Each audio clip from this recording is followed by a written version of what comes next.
Lightroom হলো ছবি এবং ভিডিও এডিটিং করার জন্য অত্যন্ত জনপ্রিয় একটি সফটওয়্যার, যেখানে প্রিসেট ব্যবহার করে এডিটিং প্রক্রিয়া আরও দ্রুত এবং সহজ করা যায়। প্রিসেট মূলত দুই ধরনের হয়, একটি হচ্ছে ডিএনজি প্রিসেট, অন্যটি হচ্ছে এক্সএমপি প্রিসেট। ডিএনজি প্রিসেটগুলো নর্মাল পিকচারের মতো গ্যালারিতে ছবি আকারে দেখা যায়, অন্যদিকে এক্সএমপি প্রিসেট দেখা যায় না, এটি মূলত ফাইল আকারে হয়ে থাকে। ডিএনজি প্রিসেট কীভাবে লাইটরুমে অ্যাড করতে হয় তা নিয়ে আমার অলরেডি ভিডিও তৈরি করা আছে, আপনারা চাইলে সেই ভিডিওটি দেখতে পারেন। ওই ভিডিওটির লিঙ্ক এই ভিডিওর ডিসক্রিপশন বক্সে পেয়ে যাবেন। আজকে আমি দেখাবো কিভাবে এক্সএমপি প্রিসেট অ্যাড করতে হয়। তো আর কথা বাড়াবো না, চলুন স্টেপ বাই স্টেপ স্ক্রিনে গিয়ে দেখি।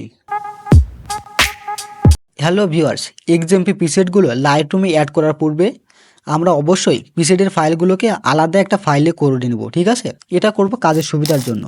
তো সাধারণত হয় কি, আপনি কারো কাছ থেকে প্রিসেট কিনেন অথবা কোনো ইউটিউবারের ভিডিও দেখে প্রিসেটগুলো আপনি ডাউনলোড করেন। তো আপনি যদি কারো কাছ থেকে প্রিসেট কেনেন, ঠিক আছে, তার হোয়াটসঅ্যাপে চলে যাবে, যাওয়ার পরে তার যে আইডি, ঠিক আছে, সেটা ওপেন করবেন, এখান থেকে প্রিসেটটা ডাউনলোড করে নেবেন এখানে ক্লিক করে। তো ডাউনলোড হয়ে যাবে। এখানে একটা জিনিস মনে রাখবেন যে প্রিসেটের এখানে দেখেন একটা নাম আছে, এই যে এখানে নাম আছে টিএস তানভীর, এটুকু মনে রাখবেন। তো আপনি যদি ইউটিউব থেকেও নামান সেটা মনে রাখতে হবে যে আপনি প্রিসেটের নামটা কি, ঠিক আছে? তো তারপর আপনি ফাইল ম্যানেজারটা ওপেন করবেন। তো এখান থেকে আপনি সার্চ বারে যাবেন, যার পর এখানে লিখবেন টিএস তানভীর। আমি টিএস তানভীর এই জন্য লিখতেছি, আমার প্রিসেটের ফাইলের নাম কিন্তু টিএস তানভীর ছিল। আপনার প্রিসেটের ফাইলে যে নামটা থাকবে আপনি সেই নামটা লিখবেন, ঠিক আছে? এখান থেকে এই টিক চিহ্ন একটা ক্লিক করে দিব, দিয়ে এখান থেকে মুভ করব। তো এখান থেকে আপনার ফোনেও নিতে পারেন, আবার আপনার মেমোরিতেও নিতে পারেন, কিন্তু মনে রাখতে হবে যে আপনি কোথায় নিচ্ছেন, ঠিক আছে? তো আমি ফোনেই নিব, তার জন্য উপরেটাতে ক্লিক করব, তারপর এখানে পেস্ট করে দিব, তাহলে এটা হয়ে যাবে। তো আমাদের প্রিসেট ফাইলগুলো কিন্তু এই যে ফাইলের ভিতরেই আসে, ঠিক আছে, একেবারে উপরেই আসে। তো অনেকে আবার বলতে পারেন, ভাই আমি যদি ইউটিউব থেকে ডাউনলোড করি তাহলে তো আমি জানবো না যে ভাই প্রিসেটের ফাইলটার নাম কি। তো তাদের জন্য এই যে ফাইল ম্যানেজারে ক্লিক করবেন, এখান থেকে ডাউনলোড বাটনে ক্লিক করবেন, ঠিক আছে? এখান থেকে দেখতে পারবেন যে সর্বপ্রথমে যে ফাইলটা থাকবে, ঠিক আছে, ওই ফাইলটা মুভ করে জাস্ট এই বাইরে এসে পেস্ট করে দিবেন, এইটুখানি কাজ, ঠিক আছে? তো তারপর আপনার ফোনে যে লাইটরুম যে অ্যাপসটা আছে, ঠিক আছে, ওই অ্যাপসটা ওপেন করবেন। তো কারো যদি লাইটরুম প্রিমিয়াম ভার্সন অ্যাপস লাগে, ঠিক আছে, তাহলে আমার চ্যানেলে ভিডিও দেখতে পারেন, খুব সহজে ডাউনলোড করতে পারবেন, ঠিক আছে? তো এখান থেকে যে কোনো একটা ছবি এখান থেকে সিলেক্ট করতে হবে, ঠিক আছে? তো আমি একটা ছবি এখান থেকে সিলেক্ট করে দিচ্ছি।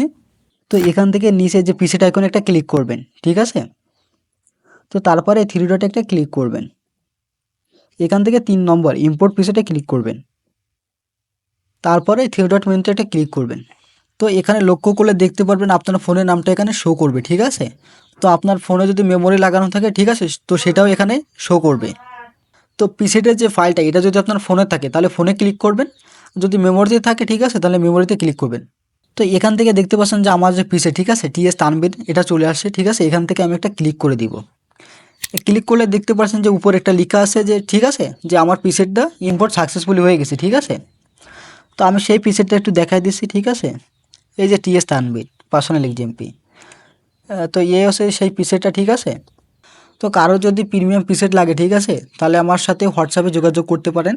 তো ভিডিওটা এই পর্যন্তই। ভিডিওটা যদি ভালো লাগে অবশ্যই ভিডিওতে একটা লাইক করবেন এবং আপনাদের পছন্দের মতামত জানাতে এই ভিডিওর নিচে একটা কমেন্ট করুন।